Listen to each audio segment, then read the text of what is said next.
Phases of the moon. The moon does not have its own light, it reflects the sunlight. We can only see the part of the moon which get lights. It seems to us that the moon changes its shape daily. The changes in the shape of moon are known as the phases of the moon. यानी कि क्या है, जो moon होता है, चांद होता है, उसकी खुद की रोशनी तो नहीं होती, जो अभी हमने पढ़ा, वो सूरज की रोशनी से चमकता है।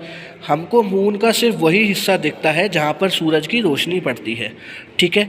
और हमको ये लगता है कि मून अपनी डेली शेप चेंज कर रहा है, लेकिन उसकी जो शेप होती है उसी को हम लोग फेज़ बोलते हैं। क्या बोलते हैं? Phase of the moon.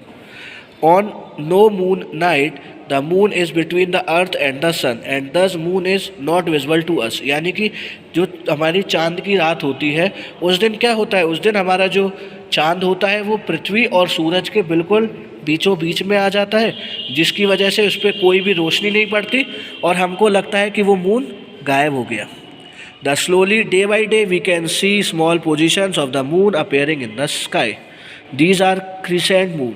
After 7 days, we can see one half part of the moon. This is half moon.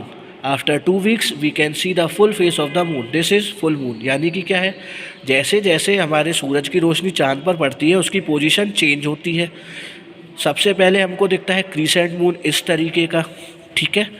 उसके बाद उसके 7 दिनों बाद यानी 1 हफ्ते बाद हमको हाफ मून दिखता है, आधा चांद दिखता है, और उसके भी 2 हफ्ते बाद हमको पूरा चांद दिखाई देता है, ठीक है। तो ये सब होते हैं अलग अलग चांद के फेजेस।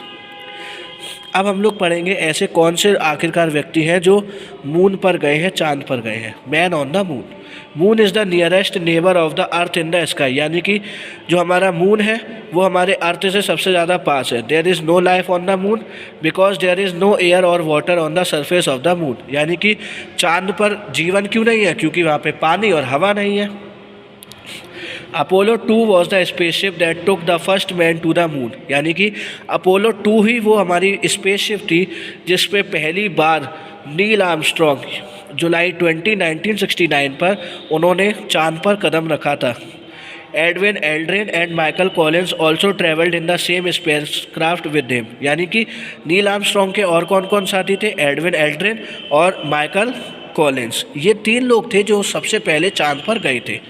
किस स्पेसक्राफ्ट से गए थे? अपोलो 2 से। They took many photographs there. They observed that the moon does not have water or an atmosphere. और उन्हीं ने ये पता लगाया, उन्होंने फ़ोटोज़ खींची और ये पता लगाया कि हमारे चांद पर पानी और जो हवा वगैरह है वो सब नहीं है। अगला है the stars. The stars are big balls of fire that give out heat and light. The flames of fire that comes out of the stars make them twinkle. The sun is also a star. The stars are made up of hot gases. Some stars are much bigger than the sun, but they appear small because they are very far from the earth. यानी कि क्या है, जो हमारे stars हैं वो भी हमारे छोटे छोटे बॉल्स होते हैं, आग के गोले होते हैं, जैसे कि सूरज की तरह। उन्हीं से हमको हीट और लाइट मिलती है। इसलिए हम लोग देख सकते हैं कि रात के टाइम में क्या होता है कि जो हमारी तारे हैं वो टिमटिमाते हैं, चमकते हैं। The flames of fire that come out of the stars make them twinkle. क्या है, जो आग निकलती है उन तारों से, जो छोटे छोटे हमको लपटे टाइप की दिखते हैं, उन्हीं से लगता है कि वो जो तारे हैं वो टिमटिमा रहे हैं। सूरज भी एक स्टार है, जो हमारा सूरज है वो भी एक स्टार है, लेकिन सबसे बड़ा स्टार है, ठीक है। The sun is the yellow star, it is the nearest star to the earth. The pole star और ध्रुव तारा is also a famous star. यानी कि क्या है, सूरज भी हमारा एक पीले कलर का स्टार है और सबसे बड़ा स्टार है। साथ ही साथ में जो हम लोग ध्रुव तारा बोलते हैं कि ध्रुव तारा आज हमको दिखा, ध्रुव तारा देखेंगे, तो ये क्या है, ध्रुव तारा है वो हमारा एक बहुत ही फेमस स्टार है जिसकी मदद से हम नॉर्थ डायरेक्शन को ढूंढते हैं। जो ध्रुव तारा है वो हमको नॉर्थ डायरेक्शन बताता है। कॉन्स्टलेशन होता है तारों का एक अरेंजमेंट, यानी कि जो स्टार्स होते हैं वो किस तरीके से अरेंज है। Stars are huge heavenly bodies that have their own light. Some stars form interesting patterns in the sky. Those groups of stars are called constellation. यानी कि क्या है, जब जो आसमान में हमारे तारे हैं वो कुछ कभी कभार एक शेप बनाते हैं, एक फोटो टाइप की बनाने लगते हैं, ठीक है, जिनको हम लोग कॉन्स्टेलेशन बोलते हैं। जैसे कि सप्तऋषि, स्कॉर्पियो, लियो, ये सब क्या है, ये सब हमारी कॉन्स्टेलेशन होती है, अलग अलग अरेंजमेंट होते हैं जो स्टार्स के बनते हैं। टोटल कॉन्स्टेलेशन कितनी है? 88 कॉन्स्टेलेशन है। इसके बाद देखो artificial satellites, man made objects which revolve around the sun and help in communication, weather forecasting and navigation are called artificial satellite. Example INSAT 1A, यानी कि क्या है, अब हम लोग क्या देखते हैं कि अपनी पृथ्वी को, स्पेस को, चांद वगैरह को देखने के लिए हम लोगों ने सैटेलाइट्स बनाना शुरू करी आर्टिफिशियल, जिसकी मदद से हम पृथ्वी के बाहर के पर्यावरण को देख सकें।